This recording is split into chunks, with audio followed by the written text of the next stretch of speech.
Friday Sports Riot on SportsTownChicago.com.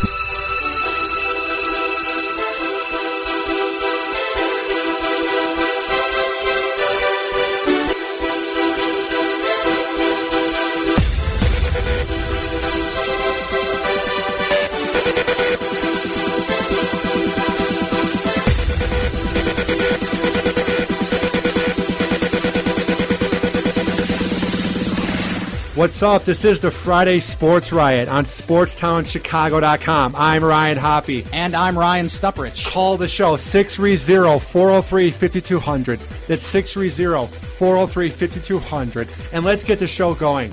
Ryan, who is on the phone line on SportsTownChicago.com right now? On the Illinois Center for Broadcasting hotline, we have Craig Sager Jr. who joins us. What's up, Craig? How's it going, guys? Good. How's Chicago treating you guys? We are doing good. What was it like when you're live on TV and you get to interview Gregg Popovich? What is that like for you? It was awesome. It was the coolest thing ever. It was the perfect tribute. I mean, it's amazing. Just while I was doing it, stepping out there and looking up at all the fans or whatever, because people knew it was coming in the third quarter. Like, before the game, my dad didn't even know I was in San Antonio. The next thing you know, my phone's blowing up. The arena knows it's about to happen, so I saw all the eyes on me, and it was surreal. It was pretty cool, though. Yeah, and since we're from Chicago, of course, we're Chicago Bulls fans. What was your take on the Bulls losing to the Wizards in the first round there? Yeah, Chicago's a tough team to watch this year offensively, and bench really didn't pull through for him besides Taj Gibson. He had a great series, so you got to be happy about that. But and obviously Noah had a great year, but it just was a tough series to watch and really need some help offensively. What is your take on the Wizards? As right now they are tied 1-1 to the Pacers. What do you think? I think they've got a great team. They're dangerous, but it usually happens in the NBA. Some teams just find ways to win. I think it's just going to be another matchup of Heat Pacers in the conference finals. I think the Wizards certainly have a chance to win, but something just tells me we're going to see that rematch. What do you think of Roy Hibbert? He's had an on and off year, and he had one good game in Game 2 of the series against the Wizards, but he has been almost invisible in the playoffs. What the hell's going on with Roy Hibbert? Yeah, I was at the Hawks Pacers series covering it the whole time. So I was at the Vogel press conferences afterwards where we just sat dumbfounded, like, what did we just see out there? Like, really 0.0 rebounds? But I think the whole Pacers offense has looked pretty inconsistent. And I think he kind of takes the brunt of that lack of production when they're having off night. He kind of just finds himself in no man's land. But you saw what happened. He gets some early buckets and starts playing aggressive, and he can have a big game. I mean, he'd only been to the foul line 8 times in the 8 playoff games before it, and he went 8 times that game. So it's all about getting him involved early, I think. And the offense overall has struggled, but they started to look like the Pacers you can get to. Do you think a guy like Paul George could eventually have an MVP type of season in the NBA? I think he has the shot and the skills.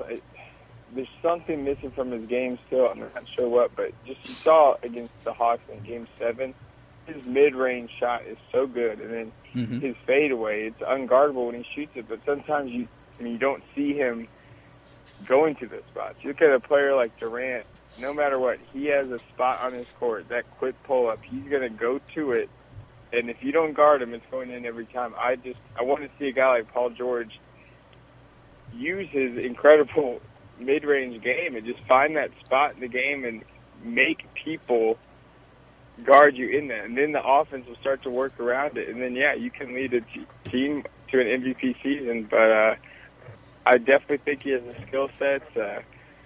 Still can't get over some of the dunks that guy did this year. Oh, yeah. He's an exciting player to watch. Just want to see him just play more consistent and more assertive. And now going back to Kevin Durant, did you think he should be MVP? What was your take? Yeah, I thought he deserved it this year. I was surprised with the 119 out of 125 votes. I didn't realize it was going to be that lopsided, but I definitely think he's well deserving, and you see that the entire city and state of Oklahoma has been behind him since day one. So you just got the feeling that him winning meant a lot to the fans, to all the teammates. I mean, he's a well-deserved guy, and I think it's great for the NBA and definitely that team. What is it about Kevin Durant that makes him so special as a player? Well, personality-wise, I think he's got to be the most liked athlete in sports right now. I don't really know too many people that hate him. But I think it's just the way he plays and how versatile he is just with his three-point shooting, just how often he gets to the foul line, his ability to dunk, his demeanor on the court, his fearlessness to take the last shot. So he's got a good game going for him. And, I mean, this series is going to be huge. Clippers are playing good ball right now, and I think people are really watching to see what he does now that he is the MVP, beating out LeBron, which, I mean, the guy's unbelievable. So you beat LeBron for an MVP, you've got a lot of pressure. Right, and so who do you think is going to win tonight? Do you think the Thunder can get a road win, or do you think the Clippers will have a good home win? It's so tough. Before the series, I said, I mean, Doc Rivers, I think he's one of the best coaches in the league, and then Scott Brooks, I mean, made the adjustments, but I will go with the Clippers at home tonight. They had a pretty off game in Game 2, got overwhelmed early, and I think if they get a good start, they can play with them even and then pull it out at the end. Chris Paul will probably have a better game, and so will Jamal Crawford. Do you think anybody could beat the Miami Heat this year, or do you think that they're going to get a three-peat? Yeah, the Sagas have said all along it's going to be the Heat, but I've got a scenario in my mind that I think it's going to play out. I'd like to see the Spurs get a rematch with them, and I feel like if they're in that situation, the way things work out, I'd like to see the Spurs take it, get revenge, and then Popovich and Duncan probably hang it up, retire, and ride off in the sunset together. And now, why is Portland down 0-2? Is there any chance they could make this a series, or are the Spurs just going to run away with this? I'd say there's no chance. Yeah. You look at LaMarcus Aldridge, he's going to score against them, but, I mean, it doesn't. Tim Duncan there's no chance they're going to stop him from scoring. That interior defense, Robin Lopez and Aldridge, there's no way. I mean, you look what Thiago Splitter is doing against them. I think just in the interior, there's no way Portland can guard them. And then the way Kawhi Leonard's playing, the way they're moving the ball, the way Tony Parker's attacking, Portland's a good team. They just matched up with Houston better, who can run a gun. Spurs are just a machine. And do you think that a guy like Damian Lillard could eventually be a top-tier point guard? I mean, he already is, but do you think he could be like the best in the league at some point? Yeah, I definitely think he has the mindset, too, and he's been an under-the-radar guy, even like making the All-Star game and stuff. But, yeah, his skill set's amazing. There's just so many good point guards in the league right now. I don't know if he'd be able to be the best and be able to stand out as the best, but he certainly is top-tier material. And before we let you go, Craig, how has your dad been doing? I know he was just recently released from the hospital, so hopefully everything is going good there. Yeah, he's doing amazing. He did 20 days of chemo, and he had 3 different kinds of chemo. So they hit him heavy with it all at once. And, I mean, the guy looks great. Probably lost 10 pounds in the whole process. Wow. Yeah. Just not drinking a beer for 4 weeks, but he hasn't lost a hair on his head. He's been getting some exercise in, watching all the games. Mentally, he's sharp, 100% there. Energy levels are there. So he looks great and feels great. And we've got some waiting on results for a bone marrow test that I did and a bunch of people did. We have a 50% match. We're hoping for something above that. And cool. Then he doesn't necessarily need it, but that will be hopefully the side thing that will get him the answers for the future. And now, Craig, I want to let you know this. Last year in May, my dad had leukemia as well, and right now he is at home recovering. So I know exactly what you are going through. So here's to both our dads kicking cancer's ass. Am I right? Oh, yeah, definitely. And Craig... They're doing it. Yeah. And Craig, where can people find your work online so they can see everything that is going on with you? They can find me...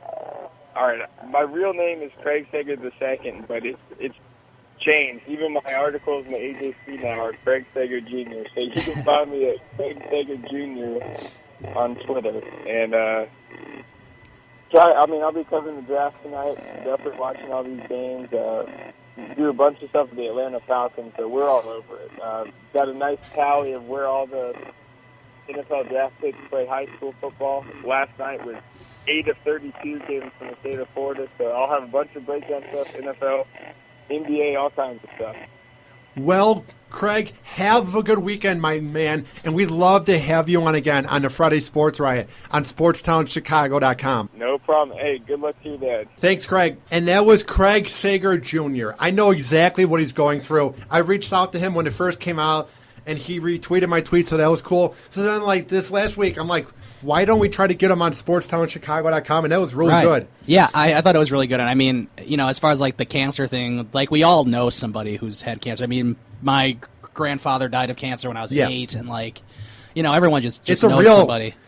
It's a real bitch. Cancer's a real bitch. I know, I'll say and that right now. Everyone in America pretty much knows or has some sort of relative that has gone through it and has either recovered or passed away from it. It just, it's obviously a horrible thing. Yeah. Cancer is one of those things where it's like, why is it a part of life? With the greater meaning, why do we have to get cancer?